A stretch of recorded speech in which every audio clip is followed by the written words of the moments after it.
We have got 4 speakers today, I think.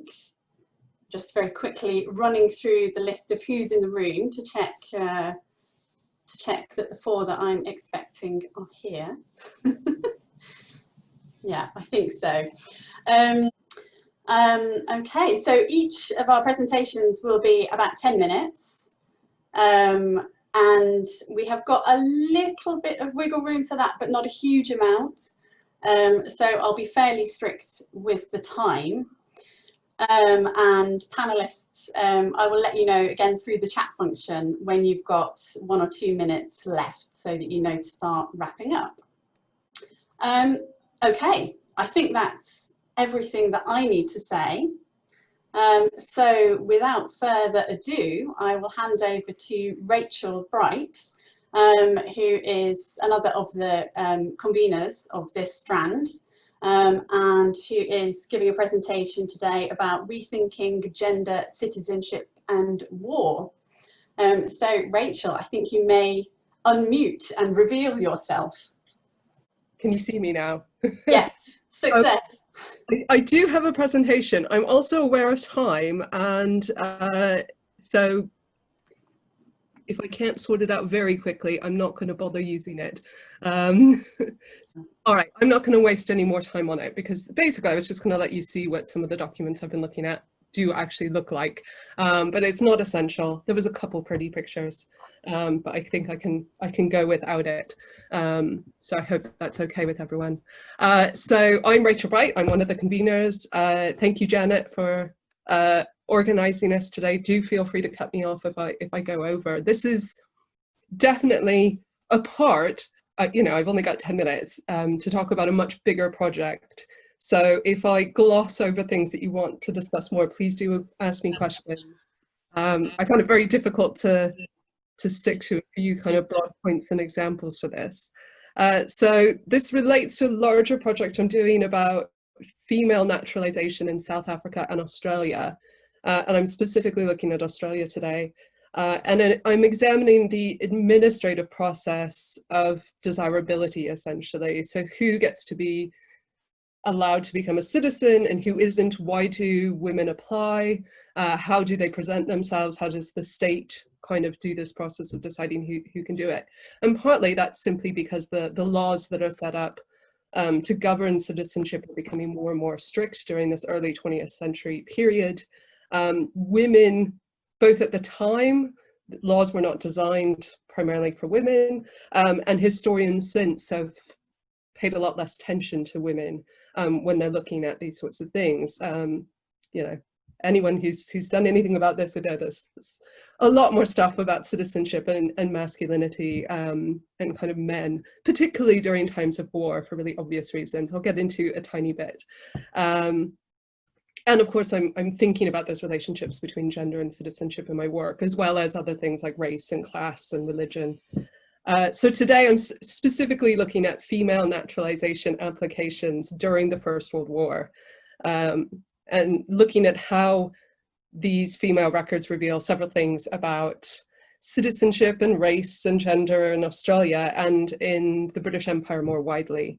So denaturalized women, so women who marry a foreigner, are particularly able to relatively easily become renaturalized, even if their husbands are still alive during this period. And that actually really goes against anything historians thought was happening. I did not expect to find this when I was doing this. The British law since the 1870s was very clear. People who could never apply for naturalization under any circumstances included famously idiots and married women. Married women always had the nationality of their husband, but in Australia, there's a much more flexible system that develops where women who have married foreigners are often allowed to become renaturalized. So we see a lot of that taking place at the start of World War I. And really throughout, where women who have married, particularly Germans, are applying so that they don't suffer the kind of discrimination of having to register as a German, go to the local police station, or there's there's increasing restrictions on where they can live, the sort of jobs they can have, the sort of economic investments they can make in the country, all of those sorts of things. So women, for a variety of reasons, are seeking to become renaturalized, and generally they have very good success at doing this. This does stop. Normally we tend to think of kind of the settler colonies as being far more racist than Britain, and there's a lot of tension in terms of citizenship law. What we do see happening here, though, is Britain gets to hear about Australia's flexible attitude towards renaturalizing women who have husbands that are alive. So this means that the husband and wife then have separate, different nationalities. And it's the British government who steps in and asks them not to do this anymore. They think it's basically for very sexist reasons. They don't think it's appropriate, and it's not what they do in Britain itself. And privately, none of this is ever advertised. It's never publicized that you could get renaturalized. And likewise, they don't publicize a change in policy. But in early 1917, we do see that route for women largely closed down, though never completely. So there's various examples, and often they're quite surprising examples, though I really want to emphasize this, is that we're not just talking about race here in any kind of traditional sense. So for instance, there's a Mrs. Fauvet Erdos. I was going to show you her application, but it's just so you could see it. She's born in Tasmania and is a widow of an Austro-Hungarian and applies to become naturalized, and is successful at doing that, even though she's technically an enemy alien. What's interesting about her case is it's not only that she's married a foreigner, even though she's born in she's born in Tasmania. Quite a bit is made of the fact in the applications that her parents are Portuguese, and that she spends quite a lot of time traveling around the world with her husband, because they have they're clearly involved in the wine industry, and she owns property in Madeira and things like that. So there's clearly connections here, quite global kind of connection that I would like to explore a bit more, but she is allowed. And all of the internal documents deciding on the case emphasize her as a British lady. So even though her kind of ethnicity, her connections are far more global, her parents are both Portuguese, she's allowed into this club of being British and is allowed to be treated and to regain her British citizenship, even though pretty much at the start of the war, anyone who's deemed an enemy alien, including women like this who marry enemy aliens, lose the right to apply.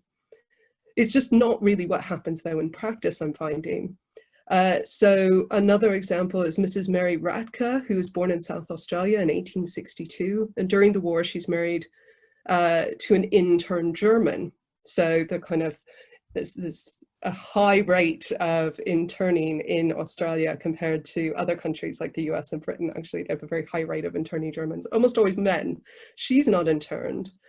And in fact, rather than treating her as suspicious when she applies for naturalization in her own right, they decide to treat her as a widow, not because there's any legal precedent for doing this, but because they take pity on her, clearly. And also because a great deal of emphasis is made on the fact that she has two sons who are both fighting at the front on the British side. And so her application is approved in March 1918. Indeed, there's 16 applications for renaturalization. So we're not talking about a huge number in 1917 and 1918. There's a lot more earlier. Only 4 of those are rejected. And in each case, it's because the husband is still alive and they're trying to be a bit more aware of Britain's desire for them no longer to have that route for women if their husbands are still alive. In fact, during the war, enemy aliens such as Mary Radka and others are banned from applying at all, but the executive, which is basically the Australian cabinet made up of elected government ministers, had the power to grant naturalization. And this was used mainly, almost exclusively, if you look at the list of people during World War I who are granted citizenship, who are enemy aliens, they are virtually all women. And all the cases I've mentioned were granted by executive order on the basis that their cases are treated as exceptional. As the Mary Ratka example shows, often this exceptionalism was explicitly linked to women producing sons or grandsons who were able and willing to fight on the front, or who could practice other overt signs of loyalty. During the war, the entire notion of desirable and undesirable applicants was predicated less on race or nationhood, really, quite often other than notions of women conforming to gender expectations. So I think that conforming to ideas of women as mothers is particularly important. So just to name a few examples, Dorothy Louise Nogagel, born in Germany in 1859, who's lived in Australia for 38 in 1918 when she applies, is allowed because she has 3 sons serving on the front. Another Wilhelmine Ernestine Henrietta Lebac is rejected because she has 2 sons of the age that could have enlisted and they've not. So she is rejected because her sons have not fought for the country. That's very explicit in the application documents in the files. Class and religion are often really important as well. Particularly, there's a constant emphasis on respectability in these applications, whether a woman is respectable. And how respectability is defined, I think is quite individualistic. We need to look at that in a bit more depth. It's not always conforming to the way we think it would be described. So some women who are poor and are clearly applying because they want to access the pension are treated really favorably. There's a kind of assumption that they've worked their lives in Australia, helping build up Australia as a country. Often they've raised large families and they should be rewarded for that. So it's that emphasis on their kind of gendered contribution to building Australia that is emphasized rather than their nationality. Really wealthy women, by contrast, often find it quite difficult. In Australia, there's a lot of conspiracy theories during World War I about women, about Germans trying to buy up, to kind of do an economic takeover of Australia. So not just the fighting, there's concern about Germans economically controlling parts of Australia. And so there's some women such as Elizabeth Leonard, who is from a very wealthy British family and happens to have married a German. She's someone who is rejected. She's one of the few people who are rejected. And it's clear in this case that her wealth, her husband's wealth, their success is actually counted against them in terms of whether they're allowed to be citizens. They're concerned clearly about the sort of economic power she might have should she be allowed to be naturalized, and what that would allow her husband to do. There's also cases where women are clearly not respectable in a traditional sense, where they are part of bigamous marriages. There's a few cases where women have lived with German men and there was never even an attempt to marry them, and they're often actually looked at very favorably. There's at least one case where a woman is allowed not to have to advertise in the newspapers, as was the law, because if she advertised in the newspapers, it would make it clear that the British man she'd been living with for decades was not her actual husband, that she was still German. And so they allow her to be naturalized informally.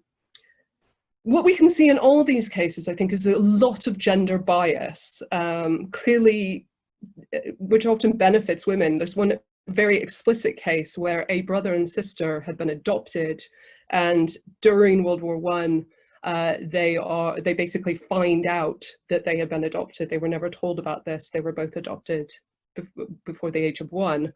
And their father was German. He had become naturalized, but there was no rule about that applying to adopted children. So her and her brother are brought before the court for failing to register as enemy aliens. Her brother is fined and she's given a warning. Her brother has police files and security service files kept on him throughout World War I, throughout the interwar period, throughout World War II, where she basically disappears from the police files. They're not interested in her anymore.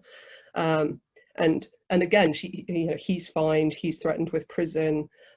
She has none of that kind of punishment. And I think we see a lot of that sort of gender bias in how these processes work. There is greater scrutiny. I'm not getting into all of the details about how things change over World War I. There is greater scrutiny as time goes on, but approval continued to remain possible and certainly the norm in these sorts of female applications. And I think all of this suggests that a woman's nationality was often implicitly perceived as far more fluid than a man's. A man would fight for his country, women would not. Men were deemed to be naturally a citizen of somewhere. Women's nationality was less clear-cut. Legally, women's nationality was connected to their husbands or their fathers, as well as to her place of birth. Decision makers seemed more prepared to accept foreign-born nationality as less natural and more malleable, more easily assimilated into Australian nationhood, often through the literal blood sacrifice of their children in World War I. On the other hand, renaturalization shows how they could consider it only natural for people born British to want to return to being British, and they did not let the legal ambiguities get in the way. Basically, men administering the scheme were quite happy to be gallant towards female applicants in ways which male applicants did not benefit from, and which reflected wider understandings of gender and citizenship. So, thank you. Thank you very much. Thanks, Rachel, and perfect timing. That's a really interesting idea that women have a sort of naturally more malleable state of citizenship. I love it. So up next, we have Debbie Molyneux, who will be talking about the children left behind at Calderstones. And I'm delighted to see that you figured out the whole screen sharing business. Well done, thank you. You're miles ahead of us. Okay. Perfect. Can you hear me now, yeah. Yeah, perfect. Yes. Right, sorry, I wasn't quite sure if you could or not. Right. So this paper arises out my current PhD research, which focuses upon the lived experiences of individuals with learning disabilities who were hidden and forgotten about within Lancashire between 1870 and 1940. Whilst I only have 10 minutes, I'm just going to focus on a small section concerning people that were sent to Calderstones in Worley, which opened in 1921, following the introduction of the 1913 Mental Deficiency Act. So, although research concerning individuals with learning disabilities and provisions provided for them has significantly increased during recent years, there still remain substantial gaps. So historians such as Thompson, Dale and others have considered multiple and complex issues which parents face when prior to sending their children to an institution, but little research has been undertaken upon families who later desired to remove their children from institutions such as Calderstones. Our understanding of family attitudes towards their loved ones and the control inflicted upon them by the state is underdeveloped. So discharge and patients' return to the family unit has largely been left unexplored, in part due to the prominent belief that the move towards mass institutionalism in the early 20th century represented changing parental attitudes towards their children, and resulted in an ethos of out of sight, out of mind. For example, Deborah Cohen claimed that the parental attitudes to children drastically changed during the early 20th century as calls for permanent confinement in purpose-built institutions began to intensify. She suggested from the 1920s onwards that shame rather than education became central influence to the stay in institutions, but no study has actually fully considered familiar attitudes to the discharge of patients or the licensing process yet. Which not only aim to restrict the freedom of the patient, but control the morality of individuals deemed deviant, but also the families that they perceive to be degenerate as well. So in this paper, I'm going to argue that parental attitudes did not alter as drastically as what has been suggested, and that parental resistance to the child's imprisonment following the initial institutionalism was more significant and much more common. So parental influence, which parents became accustomed to prior to this period, was increasingly constricted in Lancashire following the passing of the 1913 Mental Deficiency Act, and was especially felt in large urban areas such as Manchester and Liverpool. So the growth in asylums did not lower the tolerance of the families willing to care for the children, but parents, especially those from impoverished and low socio-economic backgrounds, were often forced by both the institution and the board of control to accept the continued segregation of their children.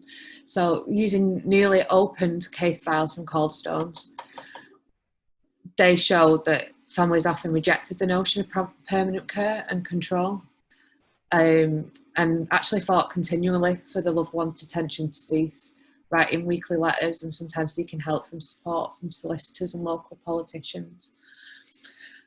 So sorry, I've just realised I'm not even switched over on, just catch up, it was pointless having this. Right, so according to the regulations set out in the 1913 Mental Deficiency Act, individuals could only be admitted to institutions such as Calderstones if they met one of the following criteria listed on the slide.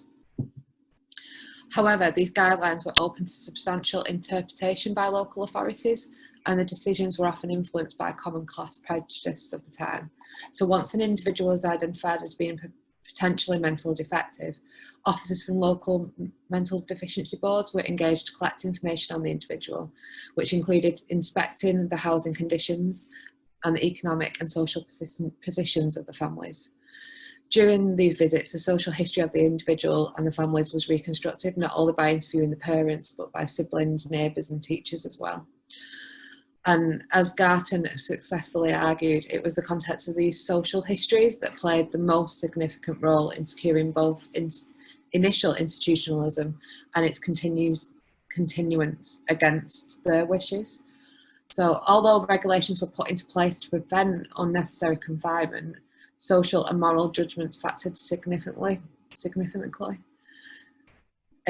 For people who were categorised as feeble-minded and moral imbeciles, these prejudices particularly came to the forefront, and were more prevalent and were more common amongst families in the lowest social groups. So the sample of case files from Calderstones shows that inmates were much more likely to be admitted from the country's main cities. So 64% of cases came from Manchester or Liverpool alone. And cities such as Manchester and Liverpool were considered to be breeding grounds of immorality and crime at the time, and became prime targets for the Mental Deficiency Act. So Manchester cases overwhelmingly originated from three distinct areas, which was Annacote, Salford and Gorton. An emphasis was often placed on the location of the family's house. Consequently, those who were considered to be living in a slum areas were much more likely to be put forward for institutional care. For example, the detention of James was, although he was considered a very good, quiet boy, it was also considered essential for him to go to an institution because his home was just in a very poor street in a slum area of the city, and he had model behaviour. But his location was considered paramount to his institutionalism. His deviancy was seen to be due to his location, which had its own set of socio-political attachments as being a poor area rather than any set behaviours that he had. Moreover, the power of social histories and the influence upon the prior certification of the family members as defective could lead to multiple children being subjected to supervision. For example, on George's admission to Calderstones in 1930, both of his brothers were already inmates there. They lived in Everton and they were from Everton and Liverpool and had been under supervision for over 10 years. The supervision on the family didn't cease till all three brothers were formally discharged in 1937. The promise of education by visitors was often key in securing the parental agreement. And this was especially the case if families were facing health or financial difficulties. Many parents admitted the children in order to secure a place where a child could be educated. However, while some parents did leave the child in institutions for a variety of reasons, ranging from feelings of shame or necessity, as argued by Cohen, the majority of families still only intended to use the institutional provisions for a limited amount of time. So Mary Claire, mother and father, consented to her institutionalism during a period when her mother was in ill health, and was struggling to provide for the daughter with sufficient care, and she was admitted to the Calderstones on the 13th of February 1923 from Gorton in Manchester. And the visitor stated in her initial home report that the case was urgent, she was out of control, and her mother was unable to manage it on account of ill health. Yet, while parents did initially agree to institutional care, regulations weren't explained properly to them. So the case files overwhelmingly show that parents felt they were intentionally misled during the initial visits in order for the state to secure the permanent detention. So disputes frequently arose when parents requested the discharge of their children after the initial 1 year they believed they'd originally signed for. And individuals, especially those from impoverished backgrounds, were often forced to accept the continued institutional segregation. So, however, many families channeled their resistance through an array of other third parties to support the cause when disputes arose. Lawyers, local MPs, religious associations and employers were all called upon to highlight individual cases and appeal for discharge. For instance, the parents of Mary evoked the help from the British Bishop of Salford after failing to remove her from the institution. The text on the comment slide is a letter which was wrote by Mary's father when he wanted to take her out of the institution to start with. After this wasn't successful, the church's initial attempt was also refused. But the bishop carried on writing in several letters and argued that the mother's condition and her inability to care for Mary was exaggerated in order to maintain her in the institution. In one letter he wrote, quote, "The points about the child being too much for her mother and the mother being unable to control her refer solely and entirely to the period when she had fits. That period ceased 2 years ago. It would appear, therefore, that the mother's candid statements about the condition of her child and herself in a period when the condition existed are now being used against her in a period that the condition no longer obtains." So as a result of the church's involvement and perhaps dreading the prospect of feeling between the institution and the Catholic Church, the medical superintendent wrote to the Board of Control on the 18th of September and recommended that Mary be transferred to guardianship under the care of her parents. However, despite this successful ending to Mary's case, it is pretty much an anomaly. Many parents struggle to have their children officially discharged from licence, and especially if they resided in lower working class areas. And only in rare cases such as Mary's did parents successfully move them swiftly, if they did at all. It was often a long, hard battle, which sometimes ended with the parent's death rather than the child being let out. And that is it. I finished. Perfect. Thank you very much, Debbie. I was just sending you a little notification through the chat function to let you know that your time was coming up. So that's perfect timing. And we shall move on now to Rianna Price, who will be talking about homosexuality as deviance in British and Indian medical literature. Rianna has got a presentation. Oh, fantastic. And has already shared it. Magic. The wonders of technology. I'm feeling very old at the moment as I struggle to figure out new things like Zoom. Okay, so I will hand over to you, Rianna. Thank you very much. Hiya, can everyone hear me? Yes. Excellent. So my project is also part of my wider thesis research looking at conversion therapy and inversion therapy in post-war India and how it links back to British colonial ideas about sexual deviance.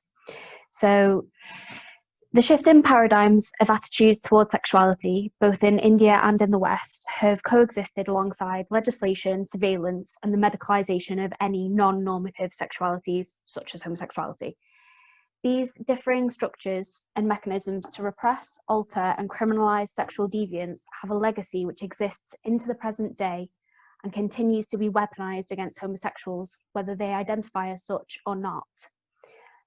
One of the ways in which this legacy has continued is the use of conversion therapy by medical professionals, which is also called sexual orientation counselling, sexual orientation change efforts. There's lots of very nice euphemisms for what it is that they do, which is in order to attempt forced change of sexual preference. So my wider research aims to track the ways in which the discourse of deviance and medicalisation intersects with legislation, activism and identity in post-World War II India. This paper will give a brief overview of the complex nature of my research and the broader historical events and themes which will provide the framing for my work. There we go. So the main themes that I'm working with in my research are pre-colonial Indian same-sex interaction, colonial law, specifically looking at section 377 of the Indian Penal Code, post-colonial homophobia and the global evolution of aversion therapy into conversion therapy and how it still affects so-called non-normative sexualities across the world. So pre-colonial Indian same-sex interaction. So same-sex eroticism in pre-colonial Indian architecture, literature and religious texts are well documented. So from the erotic sculptures at the Khajuraho UNESCO World Heritage Site, sorry, I've butchered that word. So from there to the Kama Sutra, same-sex interaction in the pre-colonial period is seemingly obvious. However, what these sculptures and texts mean for present-day India is a fiercely debated topic. So for scholars such as Ruth Vanita and Salim Kidbai, they represent an India which was more accepting, tolerant and open to the ideas of non-heterosexual practice. These claims have been disputed by others, such as Wendy Doniger, as well as by politicians and religious leaders in contemporary India. So they often contest the narrative that ancient and pre-colonial India was a site of same-sex tolerance, as well as also rejecting the idea that the past contained more progressive social attitudes. While some of these suggest that tolerance was not widespread and that the materials offered still suggest disgust or disdain for those who participated, others suggest that it was part of the regressive society which also practiced sati, which is widow immolation, and child marriage. Using this comparison, it is argued that homosexuality was part of an immoral and tainted past which has since been corrected. This hotly contested issue underpins medical practice, law and social attitudes towards homosexuality, but one of the roots of this homophobic discourse lies in the colonial intervention and the criminalisation of homosexual behaviour. So the colonial law, which criminalised homosexuality, or rather sodomy, was the Indian Penal Code section 377. So the law was introduced in 1861 and stated that any sexual acts, quote, against the order of nature, end quote, were prohibited. The law covered buggery or sodomy and bestiality. It was predicated upon the idea of penetration and so has largely been framed as targeting deviant male sexualities. Section 377 was implemented, yet during the colonial period there were very few instances where the law was invoked. When it was used against men who seemingly deviated not only sexual norms but gender norms as well. In her work, Anjali Arondika chronicles the ways in which habitual catamites or sodomites were targeted by this law, despite no victim stepping forward to report the crime. Those targeted were often hijras, or those of the third gender, who challenged gender binaries as well as heterosexual norms. The use of law was one of the many ways in which the colonial state categorised, oppressed, and criminalised deviant sexualities and genders. However, the law outlived the British colonial state in India and was only fully revoked in 2018. Before that, the law underwent a process of being repealed and reinstating. When the law was finally struck down by the Supreme Court, it was on the grounds that it interfered with the right to a private life, rather than being seen as progress for LGBTQ people. It was thought that they had the right to a private life as much as anybody else, and that's how it conflicted with the Indian constitution. So although same-sex interaction is no longer criminalised, the attitudes towards homosexuality in India are deeply polarised, and post-colonial homophobia is proving difficult to shake off. So post-colonial homophobia has shaped not only legal discourse, but medical discourse as well. The intersection between medicine and same-sex sexual practice is a topic which hasn't received a lot of scholarly attention, especially in the context of India, where it offers insights into post-colonial social attitudes. Further to this, it also locates medical discourse as a site of understanding the ways in which post-colonial structures re-articulate and disseminate colonial understandings of sexuality and gender identity and behaviour. So the rhetoric in post-colonial and post-war India reaffirms heteronormative sexuality, which culminates in marriage and procreation, as the only socially acceptable expression of sexuality. So these are a re-articulation of Victorian ideas of sexual propriety and how they're inextricably linked to narratives of progression. That is to say that if people were involved in appropriate forms of sexual contact, it meant that society had progressed and was becoming more civilized and refined. So it draws on ideas that deviant sexualities were considered an anathema to progress and civility, as they were deeply immoral and toxic to a modern society. Which leaves the question, then, how does one deal with them? When homosexuality is illegal, those who participate in same-sex acts become nothing more than criminals. However, during this period, men who were caught in compromising positions suffered violence, blackmail, and ostracization, more often in the form of extrajudicial violence. The law was used to shame those who didn't conform and gave license for abuse to those who did conform. So the notion of criminality is not the only dimension, as they weren't just considered criminals, but they were also considered mentally ill. So what support were they offered for this? Homosexuals as mentally ill and criminals are two that run concurrently through the post-war period in India. My research is yet to uncover whether there was a caste, gender or regional difference in how these predominantly male patients were perceived, but it stands to reason that those who could afford psychiatric treatment were more likely to be upper caste males who lived in urban areas. In medical records, they were called patients rather than criminals, and they were treated with aversion therapy in order to attempt a forced change into heterosexuality. In the Indian Journal of Psychiatry, the patients were all recorded as coming in of their own free will, seeking treatment so that they could uphold social expectations of marriage and children. The treatment prescribed was a course of aversion therapy and some behavioural therapy to go alongside it. Aversion therapy is an imported practice from the West, where patients were subjected to electroshock therapy in order to provoke negative responses to same-sex stimuli. So they were sat in a room with an electrode strapped most commonly to their arm. They were asked to look through pictures, both same and opposite sex. They were told that they would receive a shock at some point while looking at erotic photos of same-sex interaction. The shock would stop when the photo changed to an opposite sex photo. This was used to create a negative reaction to anything to do with homosexual sexuality, while simultaneously creating a positive reaction to opposite sex stimuli. So this process was repeated a number of times during the 30 to 45-minute session, and these sessions ran for a number of months depending on the doctor in charge of the experimentation. Alongside this, behavioural therapy was introduced so that specifically men could be coached to be more assertive, masculine, and so they could overcome social fear to interact with women. In one of the cases, the only one I found in India that has a female patient, she is feminized through a change in her clothing and the way that she presents herself to men, because previously she wears jeans and then she has to wear more traditional Indian female clothing. So the combination of aversion therapy and behavioural therapy was thought to increase the chances of the treatment working and the patient becoming free of their impulses. So throughout this, the forced change to heterosexuality was considered to be what was best for the patients in the wider societal context. In India, tradition dictated that marriage and children was a social responsibility which must be undertaken by all. Although medical and psychiatric publications no longer champion aversive techniques to change orientation, it is a practice which has evolved into conversion therapy.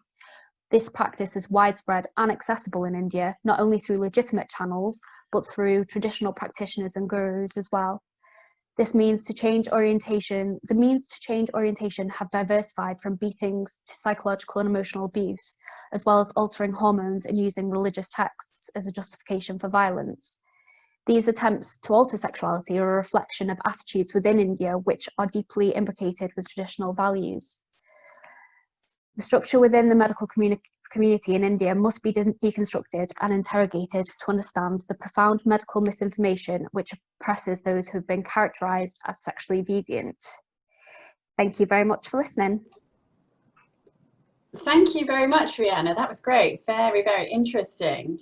And I was struck at how great the similarities were between the aversion therapy in India and what I have come across in the UK. I just wanted to ask quickly whether you've come across any signs of UK or British psychiatrists sort of proactively advising their colleagues in India or anything like that, or sort of journal articles specifically directed and advising people elsewhere. Yeah, so the Indian Journal of Psychiatry, which has the most kind of literature to do with aversion therapy, a lot of the references that they have are to Feldman and McCulloch, who are obviously two very influential practitioners who kind of came up with a lot of the delineations for aversion therapy in Britain. So the Indian texts always constantly refer back to English and American sources for techniques and for how they differ from what the Indian psychiatrists are doing. So in Britain, aversion therapy is kind of the standard, whereas behavioural therapy is more of an Americanized technique. And then India takes both and combines them because it's not enough to rid them of same-sex desire. It is also that they have to be coached into wanting an opposite-sex relationship so that they can get married and have children. So there's different agendas from the psychiatrists in the different geographical locations. And I think that a lot of work has been done on the demedicalization of homosexuality in the West without really considering India and other previous colonies and how they now treat homosexuals, partly because of colonial intervention. Yeah, lovely. Okay, thank you so much, Rianna. We will come to more questions for you at the end. But for now, we'll move on to the last presentation, which is from Evan Smith and is about suspect communities in 20th century Britain. So I'll hand over to you, Evan. Thanks. Hopefully you can hear me, and I'm just going to try and share my screen. It might not work. Let's see. Okay. So I don't have a presentation, but just I thought I'd have this in the background because this is the wider Australian Research Council project that I'm part of, and what this kind of paper comes out of.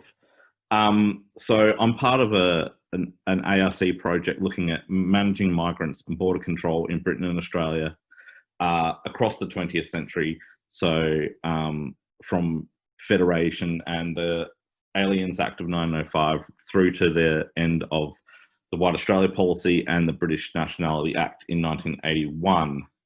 So a lot of the research that we're doing in this is around the policing and management and control of migrant communities that were deemed undesirable or suspect. And so we have, because it's a joint history criminology project, informed by kind of border criminologies and security studies, is that we've been using the concept of the suspect community that was first kind of developed by Paddy Hillyard. So I'm just going to briefly talk about that. So the notion of the suspect community was first developed by Paddy Hillyard in the early 1990s to describe the suspicion placed upon the Irish community in Britain in the 70s and 80s by the Prevention of Terrorism Acts. Hillyard argued that the Prevention of Terrorism legislation had, in practice, placed the Irish community under suspicion because they were Irish, rather than for specific offences because they belonged to a suspect community. This was a form of institutional racism that was based on pressuring the Irish community into providing information on others within the same community and placing everyone within the minority community under suspicion. So there's a quote here from Hillyard. To begin with, it appears to be commonplace for the police to try and pick up anyone who is related to, is friends with, or has been connected with, however tenuously, someone who is suspected of a serious crime or has been charged with one.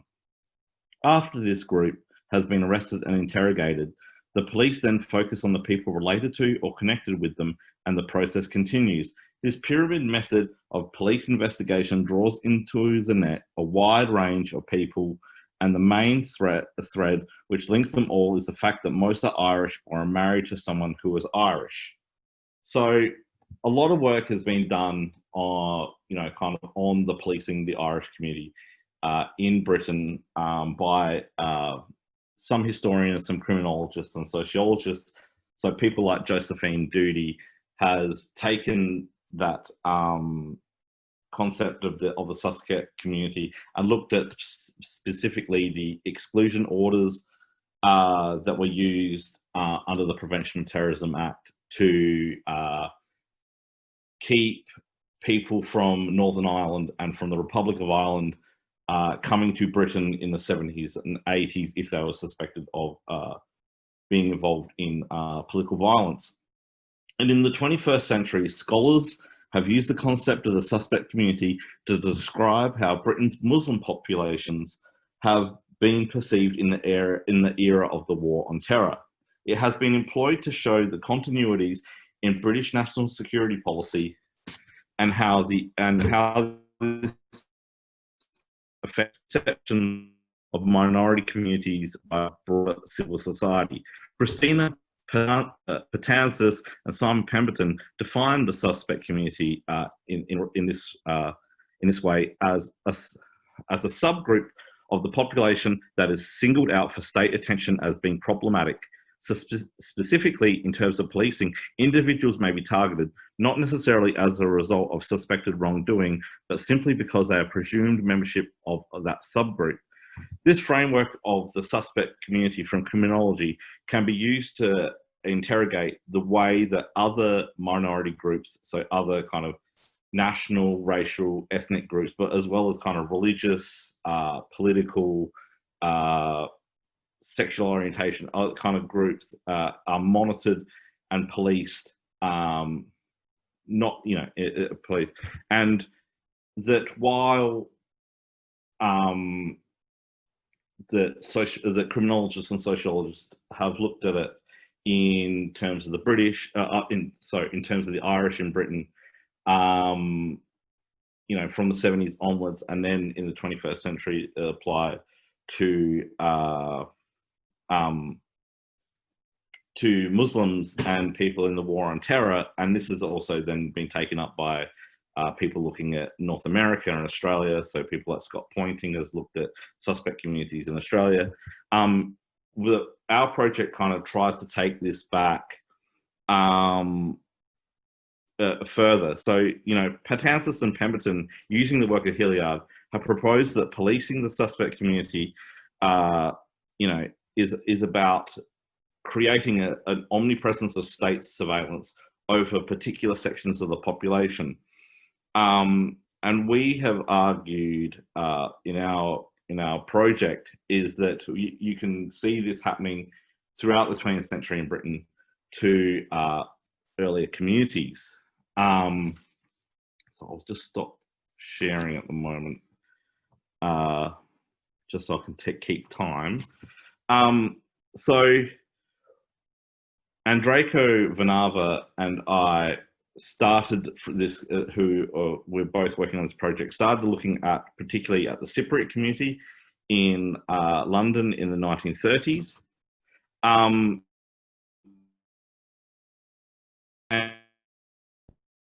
we found that the British identified London Cypriots as particularly as suspect because of their supposed criminality and communist deviancy during the interwar period, and this led to extensive monitoring and control in London, and as well as kind of the policing the community which existed in Britain in the 1920s and 30s. The British also then tried to prevent further migration from Cyprus because of because they were seen as highly deviant.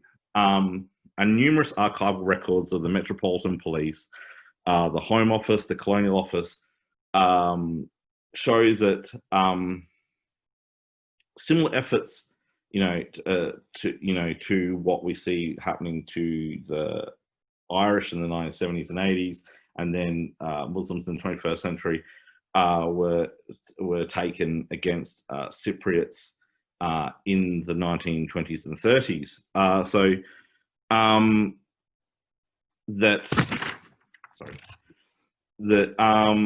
We can look at this in the kind of the policing. So Hillyard talks about that pyramid of policing of the Irish community in the 70s and 80s, and we can see that something happened similarly with the Cypriots.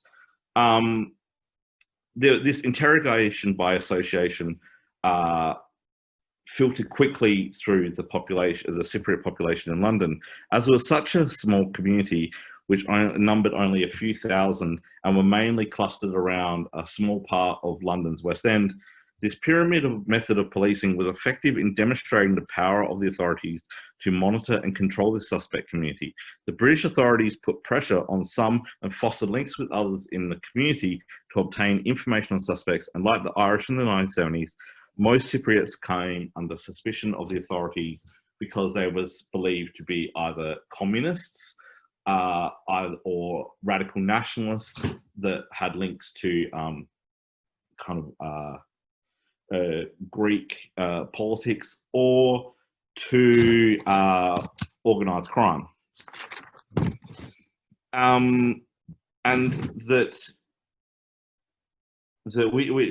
we have kind of mapped out that this suspect, that the Cypriots were seen as a particular suspect community which needed to be monitored, which needed to be heavily policed, taking that idea from Hillyard. And I think that what we wanted to show in the longer version of this article that we were going to present this year is that the Cypriots were not the only ethnic community in Britain that we can kind of apply this kind of analysis to, this idea of the suspect community.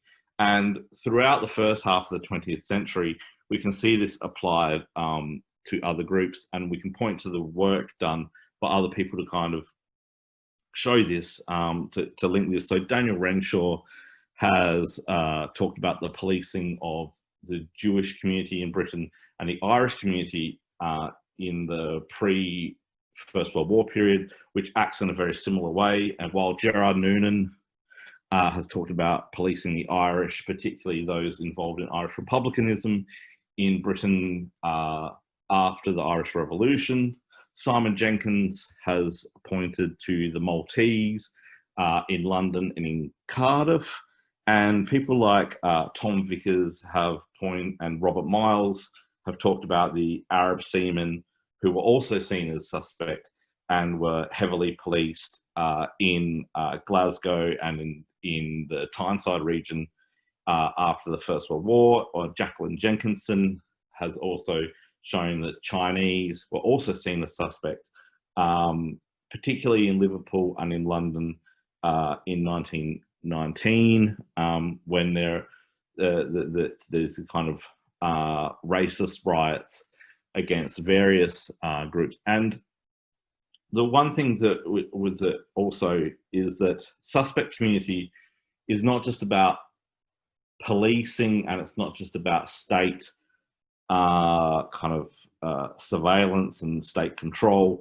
Is also that we need to, the suspect communities, this idea that certain groups become suspect communities is something replicated, in civil society and by the press at the time and by government.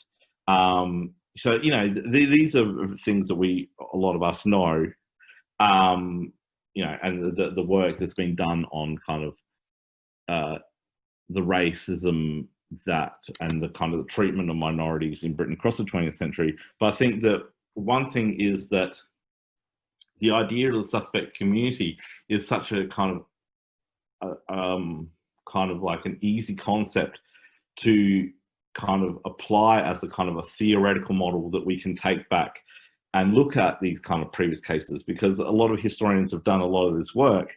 But it was interesting that when we started doing this is that the term of suspect communities, which have been used a lot by sociologists and criminologists, hadn't transferred into historical scholarship. And I think, and that's what we've been trying to do with the project that we're on now, is that this idea of the suspect communities and how they've changed over time. So that's it for now. And I guess we'll open up for questions when I end this. Yes, we will indeed. Thanks very much, Evan.